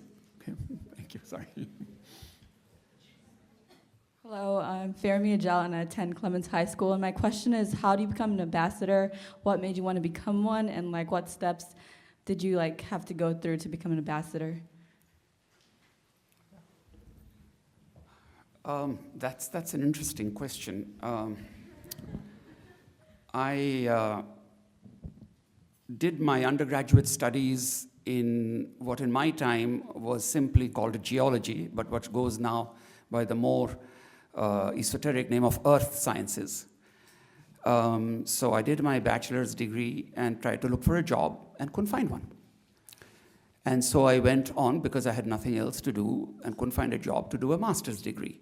And since I had a degree in geology, while I was doing my master's degree, I got interested in sedimentology and eventually wanted to become a petroleum geologist. And then when I finished my graduate studies, I found that I still couldn't find myself a job. So I did what every unemployed youth in my country did at that time, which was to take the civil service examination. And luckily for me, the civil service examination can be taken with any combination of subjects, provided you take additionally papers in English and in general knowledge. And so I took papers in geology and chemistry and so on, and then the compulsory papers. And to my utterly pleasant surprise, and this examination, by the way, in my time used to be taken by about 300,000 people, and now it's taken by about 800,000 people. In my time, there were about 300 to 500 jobs out of those 300,000 people who took it, and now I believe out of 800,000, it's again about 1,000 people who actually get the job. And when you get the job, you are asked which service would you like to join. And I had a fascination for traveling abroad, because at that time in India, traveling abroad was really a big thing. So I opted for the Foreign Service. And after that, they asked me to choose my foreign language, because then they allocate you that region. And my first choice was French, and second was Spanish, and third was German. And of course, they gave me Chinese, which is the way most foreign services work. But what the lesson that I would like everybody here to take from this is that, look, when you are at university or even at school, all that is happening is that your critical thinking faculties are being honed, are being trained. And you might want to become something, and it doesn't come your way. You must always leave your options wide open, so that the first opportunity you get, grab it. And once you've got that, make the best of it. And as Ambassador before me mentioned, he said that he changed so many different jobs in his career, and he was telling all of you that the jobs that you're going to get, perhaps in 5 years' time, are the jobs which are not there today. I'm lucky that didn't happen to me, because for nearly 4 decades I worked with the Foreign Service, and now for the last 1 decade I have been at a university, so I couldn't possibly sort of have changed jobs. But the lesson to take from all this really is, please keep your eyes and ears open for opportunities, your options open. And let me tell you, not for 1 minute have I ever regretted the fact that I took the civil service examination, that I was allocated Chinese as a language, and that I went and learned it and served in China for many years. Today, the language and the history and the politics of China is my passion, and I enjoy it tremendously. So what you always set out to become is not what it always ends in.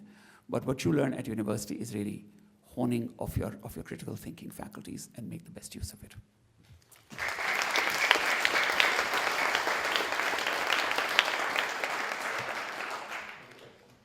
Hi there, my name's Wesley Yu, and I'm also a student at Clements High School. And my question is, how has immigration between the big three countries affected international business? And how major of a factor is this in international economics? Oh, thank you. Actually, I'm glad you brought this up. In something like 2001, I think, I was sitting in a nice place in Italy with a bunch of very bright people, including a man called Kagan, who writes various articles such as, Europe is Venus and America is war. And I said exactly this. I think America is changing fundamentally. I think this year I understand that for first years going to school, there are more non-whites going to school than there are whites for the first time. It's interesting that because of that ethnicity, you have, number one, the diversity, and number two, the capability to link back to other communities elsewhere, much more than we, for instance, in Europe do. And those are assets you can take advantage of, because it does promote trade and commerce as well. It promotes the exchange of ideas. It promotes the exchange of other things. Now, there isn't so much of an Indian community in China. There isn't so much of a Chinese community in India. There is, however, a Chinese diaspora throughout Southeast Asia. Including India. Including India somewhat, okay. You have the Indian diaspora, for instance, also in, say, Bali, or ethnic, not national, shall we say, also in other parts of Southeast Asia, which are Singapore, for instance, also a very important trading community. So these are the direct links which have promoted that kind of bottom-up trade. However, one of the interesting things, if you look at the trade patterns and trade flows, is that the way that trade has developed with value chains which are spread across different countries, it is often that the value chains go, say, to China and from China, but not between, say, Malaysia and Singapore, or Singapore and Indonesia, or Indonesia and the members of ASEAN, who are supposed to be becoming a single common market by the end of next year. So bizarrely, it's in a sense the personal relationships, I suspect, that diaspora I was talking about, that's driven the trade. It is not the free trade area and the free trade agreements. So I think you've got a fundamental point. And the other thing I'd like, if I can detour your question for a moment, for other ends, is that America is not just changing to look at other things than Europe because it's the right thing to do. It's not just because China and India and other places are becoming bigger and more important economies. It's also because there is now a constituency within the country of people who fund political parties as well, who are turning the attention of the politicians to other places in that traditional dull and dreary museum Europe, which is not a museum and it's not dull and dreary. Okay, guys? Don't take that message away. It's very interesting. But the fact is, it's also you guys who are helping to refocus the attention. And I think it's a good and right thing. I say this as a European who is, of course, scared completely at the fact that America might disappear from the European landscape tomorrow and we'll be left to fend for ourselves. But okay, that's our problem, it's not your problem. Okay, I'll take a slightly different take on this. Of course, what you have said is absolutely correct about there not being a large Indian community in China or a large Chinese community in India.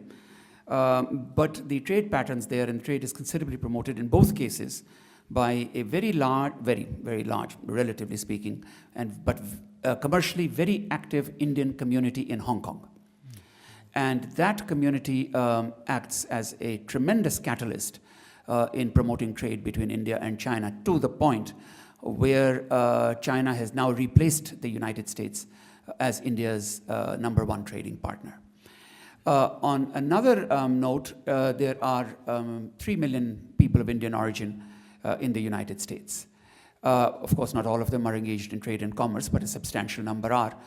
And many of them are involved or are involved in the encouragement of trade flows and investment flows between the United States and India. And that is the reason why the trade has gone up from something like 20 billion in 2001 to something close to 97 billion today. So in a short space, the trade has sort of come up about 10 times. And I won't say that it's entirely because of the immigrant Indian community, but they have obviously contributed in one way or another to the promotion of that trade by encouraging investment, by encouraging trade, and in some cases by being involved in it themselves. Thank you. Thank you.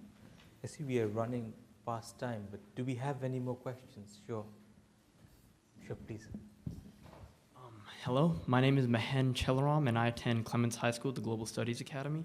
And I'd like to just speak more towards the future. And I was wondering about your take on how the economy and diplomatic policy of India is going to change with the arrival of the new Prime Minister, Narendra Modi. Thank you. That's a dream question for me. But I'll try to be as brief as possible.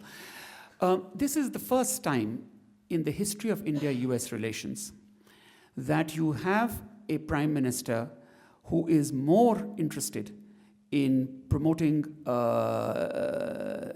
economic development, promoting foreign direct investment, and in fact, if I'm not mistaken, the number of meetings he had on political issues practically equaled the number of meetings he had here on trade and investment issues, which not only was meeting captains of trade and industry, meeting people like Indra Nooyi of PepsiCo and the top people in GM and in some of the other major companies in the United States, but also addressing the concerns, for example, of the United States wanting to sign a bilateral investment protection treaty.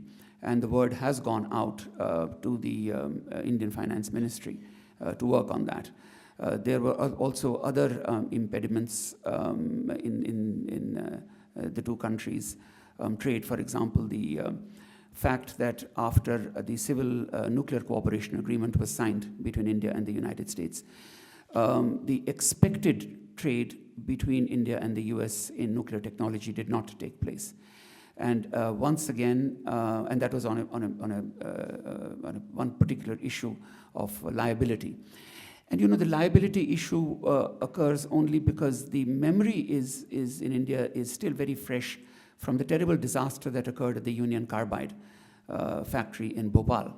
And so the Union Carbide at that time, now of course it's Dow Chemicals, pretty much completely absolved itself of the responsibility. India and India has, like the United States, a parliament to answer to. And so members of parliament want to make sure that another situation does not arise where a nuclear accident takes place and the company concerned just absolves itself of the responsibility. But again, some of the tough provisions of that, Prime Minister Modi has asked that they should be looked at and facilitated to a point where the original intent, which was to promote trade, and India has an enormous nuclear energy problem, is solved. The partnership with 3 cities of India, again, is a purely economic and trade initiative.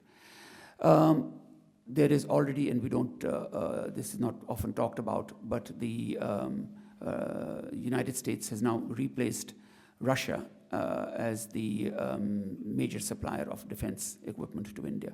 That'll be another area where there'll be enormous cooperation seen in the near future. So Narendra Modi is a prime minister in a mold where he wants to see the development of India. He said very often, there will be no red tape, there will only be a red carpet for investors. And he means it.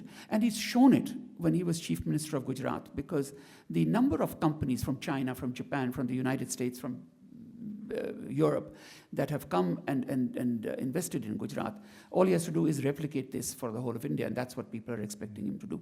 So he is a tremendously commercially and economically oriented prime minister, and for the first time we have somebody who is not necessarily going to be bogged down by political issues, as is shown even with China, that yes, there is a border problem, but we will manage that border problem. Meanwhile, economic relations between India and China should not be allowed to suffer, because once an atmosphere is created through these trade and economic exchanges, the border problem will be facilitated to solve. So that really is a not so short answer, but I think it's very comprehensive. Thank you. Thank you so much.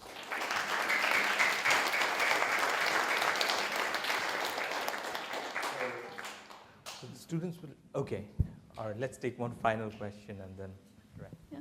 Hello, my name is Beresford, and I'm also from Clements High School. Ambassador Armacost mentioned the South China Sea issue, and so my question is regarding that topic.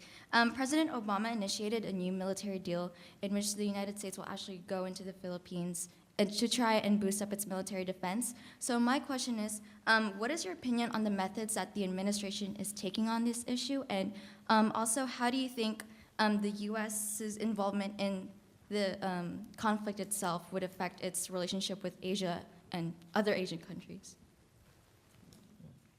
Thank you. Okay.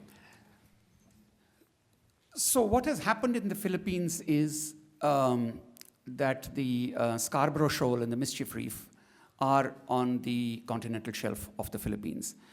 And in terms of the UN Conference on the Law of the Seas, anything in that region, and of course it's far away from China, should really, seen purely in terms of international law, really belong to the Philippines, whereas China's claim in the 9- or 10- line is that all the islands in the East and South China Sea belong to China. Now, the fact that the United States has committed itself to station or to a greater military presence in the Philippines doesn't necessarily mean that there is going to be a war tomorrow, just as stationing of 2,500 Marines in Northern Australia isn't. But in international diplomacy, clear signals have to be sent out. You will recall that when China declared the air defense identification zone over the East China Sea, the United States immediately flew a military aircraft just to test the resolve. And of course, the Chinese were wise enough not to intercept it, because obviously they didn't want to trigger a war over the issue. It's each country trying to see what is the threshold of tolerance of the other country. And while the United States is not going to openly contain China, it is going to show solidarity with countries who have a legitimate claim to those islands that will not stand scrutiny in front before international law or before the conference, the UN Conference on the Law of the Seas.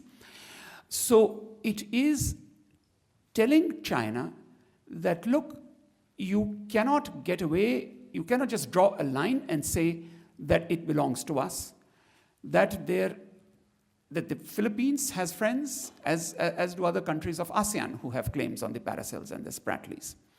So it is a way of managing the relationship rather than confronting China.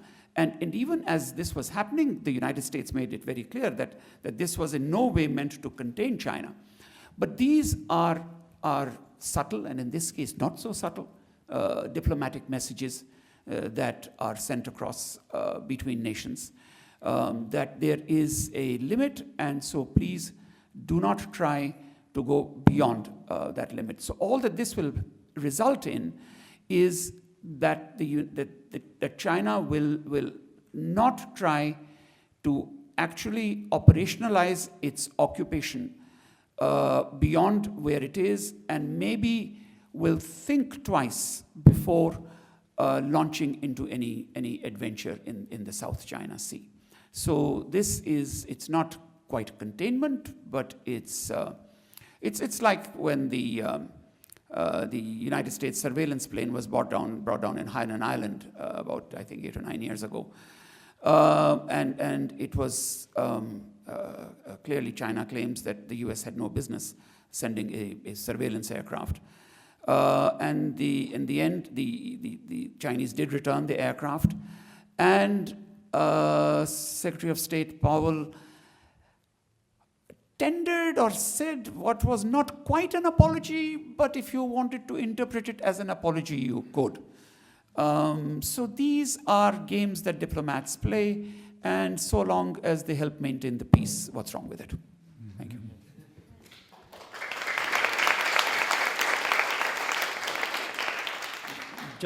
I think we've already got the basic line there. Just add a couple of colours onto it. Of course, the US officially stands neutral in this dispute. Says we're not taking a position on the islands.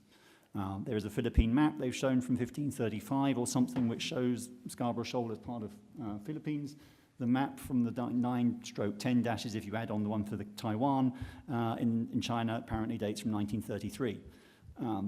Now, it's claimed, of course, in texts in Chinese that they refer to islands, but which islands is also not clear. It could be Hainan, it might not be those down there.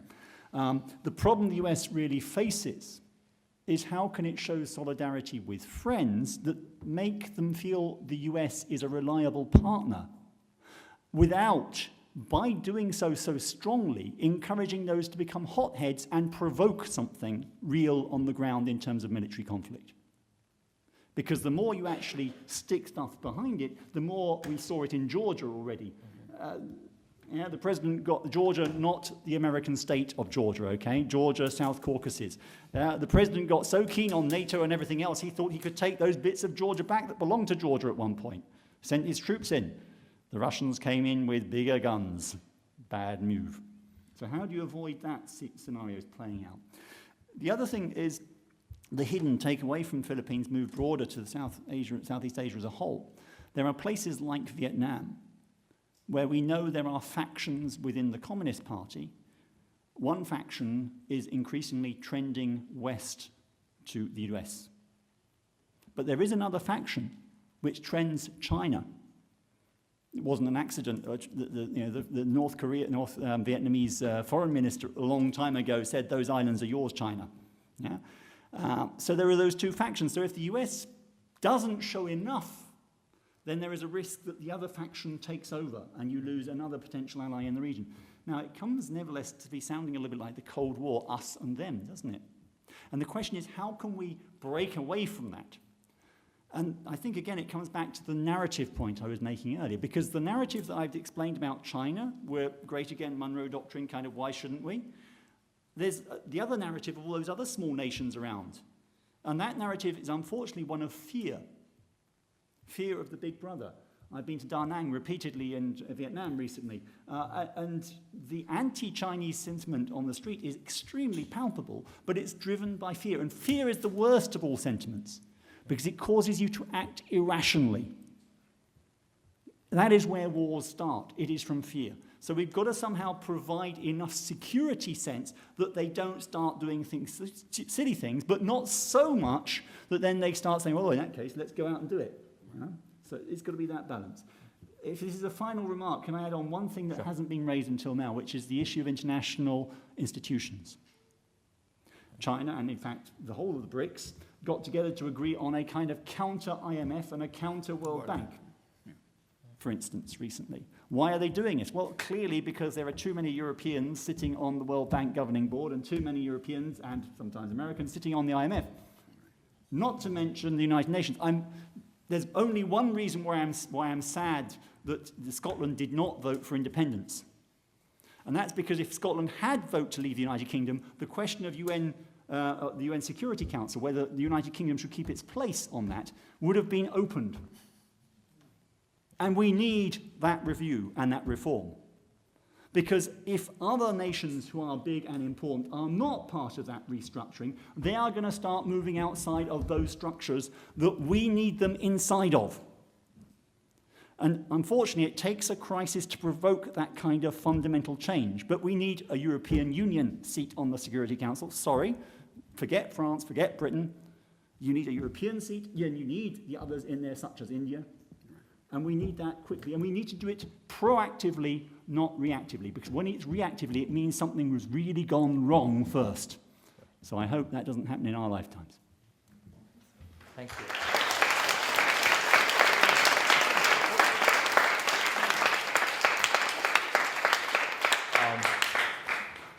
I'd like to thank our panelists for a very good explanation to the questions raised, and the audience. You've been an excellent audience, and I really know all of us here appreciate all those questions that have been asked.